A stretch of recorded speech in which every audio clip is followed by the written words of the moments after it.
Producciones Mabor 15, a la Records y Patos, Gallos y Guajolotes Entertainment presentan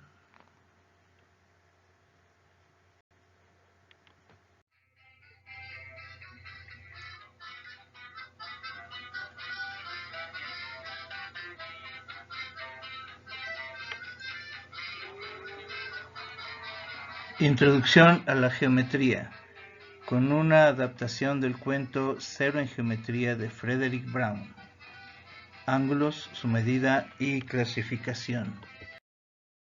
Buenos días, jóvenes. Hoy iniciaremos el estudio de la geometría. Oiga, profe, ¿y eso para qué nos va a servir en la vida? Para contestar esa pregunta, permítanme narrar una anécdota de Henry, uno de sus compañeros. Esto me lo contó mi amigo Frederick Brown.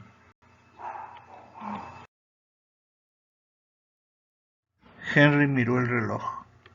2 de la madrugada. Cerró el libro con desesperación. Seguramente que mañana sería reprobado.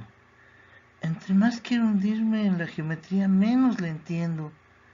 2 fracasos ya, y sin duda iba a perder un año. Solo un milagro podría salvarlo. Se levantó. ¿Un milagro?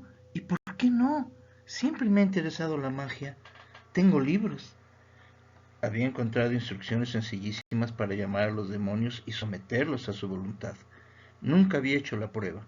Era el momento. Ahora o nunca. Sacó del estante el mejor libro sobre magia negra. Parece fácil. Algunas fórmulas. Ponerse al abrigo de un pentágono. El demonio llega, no puede nada contra uno y se obtiene lo que se quiera. Probemos. Movió los muebles, dejando el suelo limpio.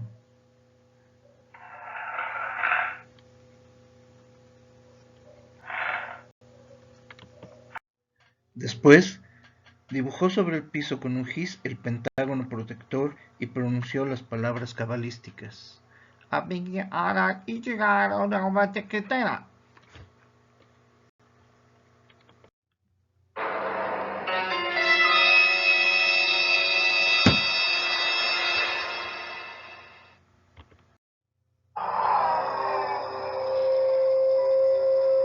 ¡Ay, güey! El demonio era horrible de verdad, pero Henry hizo copia de valor y se dispuso a dictar su voluntad. Siempre he tenido 0 en geometría y... ¿A quién se lo dices? Y soltó las líneas del hexágono para devorar a Henry, que el muy idiota había dibujado en lugar de un pentágono.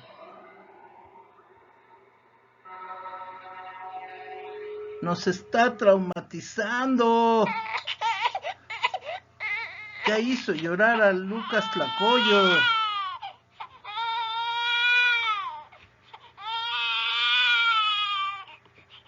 ¿Y ahora qué hacemos para que se nos quite el miedo?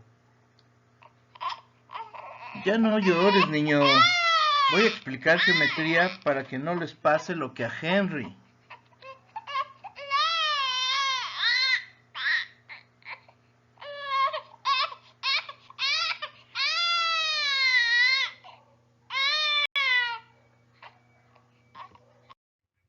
Empecemos por ubicarnos aquí, en nuestro mundo.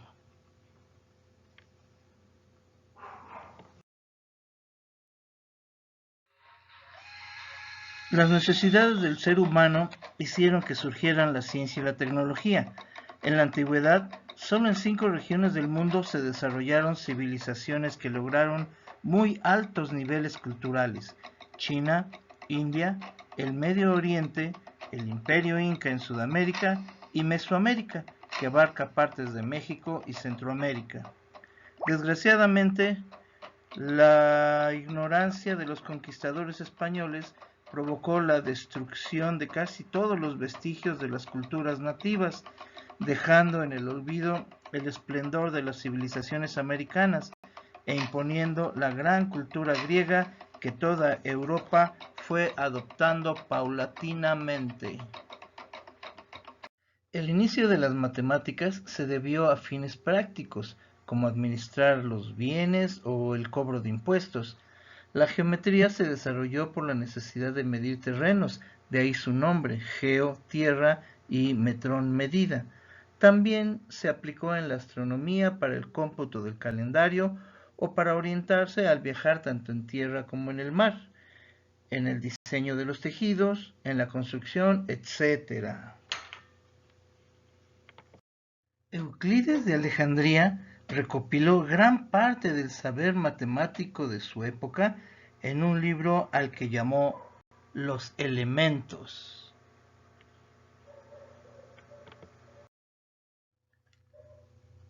La mera verdad, me la rifé bien chido en ese libro. Aquí les traía unos apuntes, pero un perro me atacó y al defenderme con él solo rescaté unos pedazos. Pero no importa, ahorita les explico. Empecé el libro con definiciones de conceptos básicos en la geometría. Para empezar, necesitaba ubicar una posición en el plano. El concepto de posición se determina por medio de un punto.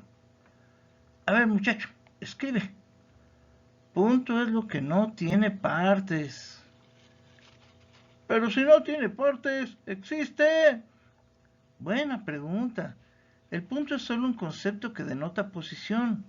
Para ver esa posición la representamos con la mínima marca que deja la punta de un lápiz o por el cruce de dos líneas, pero ninguna de ellas es un punto, solo son representaciones del punto. Y ya que mencionamos las líneas, a ver muchachos, escribe. Línea es una longitud sin anchura. Puede ser curva o puede ser recta. La línea recta es aquella que representa la mínima distancia entre dos puntos. Un trozo de línea se llama segmento. Los extremos de un segmento son puntos. Y al trazar líneas, es muy común que se corten entre sí formando cuatro espacios llamados ángulos. Comúnmente un ángulo se entiende como la amplitud entre dos líneas que se cortan. El punto donde se cortan es el vértice. Un ángulo también puede visualizarse como la cantidad de giro que desarrolla un segmento cuando uno de sus extremos está fijo. El segmento puede girar poquito o desarrollar giros más grandes. En este caso, el extremo fijo es el vértice.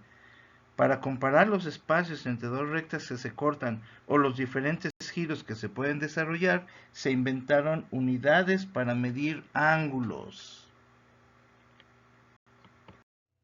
Con este enfoque, el segmento gira de tal manera que al regresar a su posición inicial ha formado una circunferencia. En la región de Mesopotamia, nosotros, los sumerios, dividimos la circunferencia en 360 partes a las que llamamos grados. Cada grado lo dividimos en 60 minutos y cada minuto en 60 segundos. Otra unidad para medir ángulos es el radián. Si se toma el radio de una circunferencia y se curva sobre ella formando un arco, el ángulo formado por este arco es un radián. Un radián es el ángulo central determinado por un arco de la misma longitud del radio. Un radián equivale aproximadamente a 57.29 grados. En una semicircunferencia caben 3 radianes y un poquito más. Exactamente caben 3.1415,9, etc. radianes, o sea, pi radianes. Como media circunferencia forma un ángulo de 180 grados, se tiene que pi radianes es igual a 180 grados. Si al cortarse dos rectas los cuatro ángulos son iguales, entonces cada uno de ellos mide 90 grados o medio pi radián y se les llama ángulos rectos. A las rectas que se cortan formando ángulos rectos se les llama rectas perpendiculares.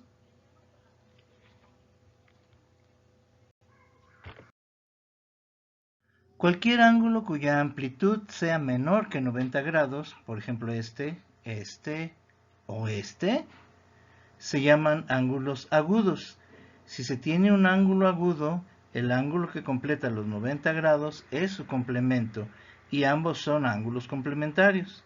Si los ángulos A y B son complementarios, entonces A más B es igual a 90 grados.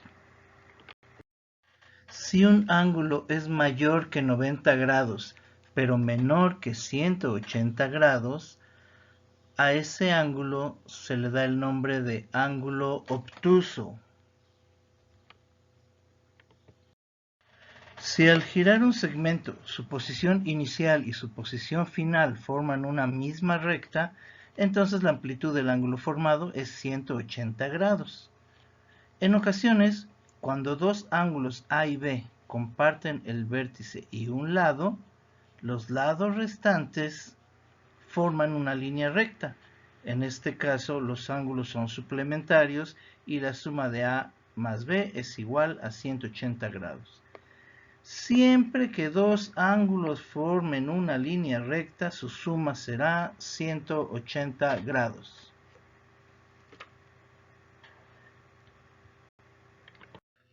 Ya se mencionó que cuando dos rectas se cortan se forman cuatro ángulos, en este caso los ángulos A, B, C y D. Se observa que los ángulos A y B forman una línea recta, por lo tanto son suplementarios y suman 180 grados. De la misma forma, los ángulos B y C también forman una línea recta, son suplementarios y suman 180 grados. Lo mismo ocurre con C y D, son suplementarios y suman 180 grados.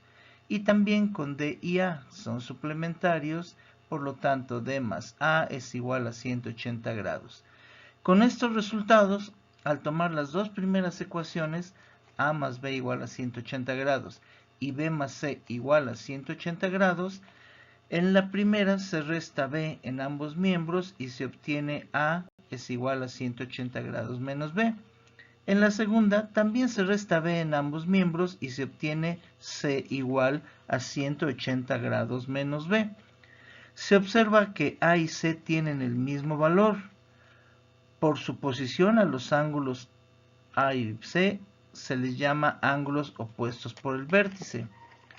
De forma análoga, se puede deducir que los ángulos B y D también son ángulos opuestos por el vértice, tienen el mismo valor. En conclusión, dos ángulos que tienen el mismo vértice y cuyos lados son mutuamente prolongaciones uno del otro se llaman opuestos por el vértice. Dos ángulos opuestos por el vértice tienen el mismo valor entre sí.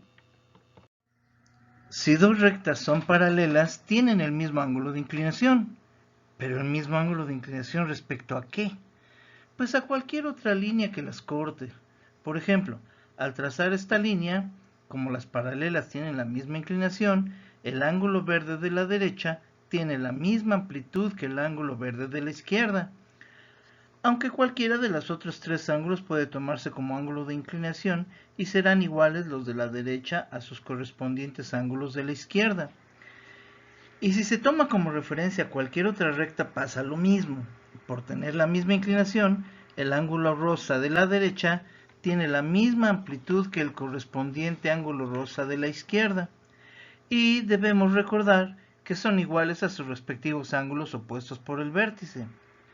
Se observa también que, de la misma forma, el ángulo verde de la derecha tiene la misma amplitud que el correspondiente ángulo verde de la izquierda y a su vez son iguales a sus respectivos ángulos opuestos por el vértice.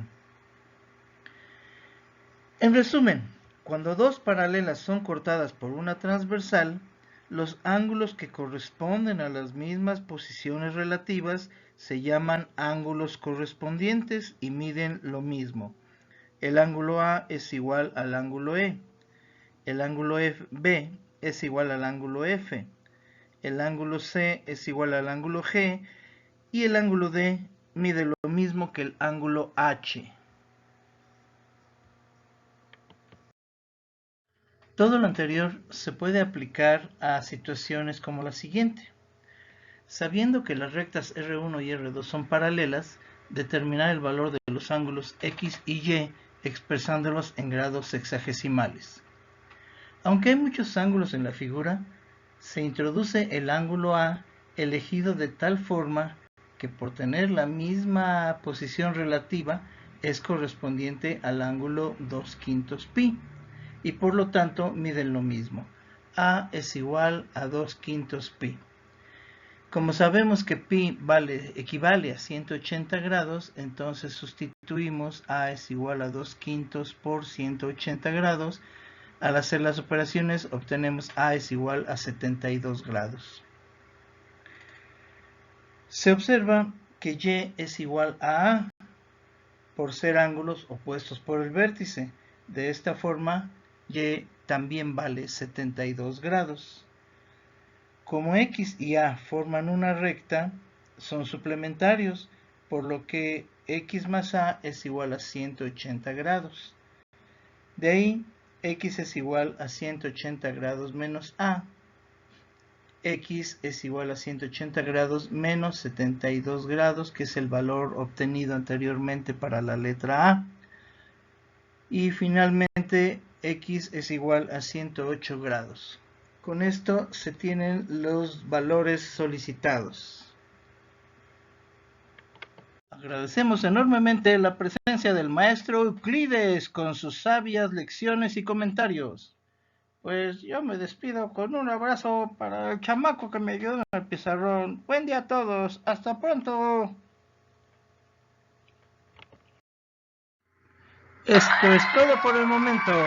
A nombre de todo el equipo, Iván, Irving, Jonathan, Lucas, Beto y Raúl, les damos las gracias por su atención. Hasta el próximo video.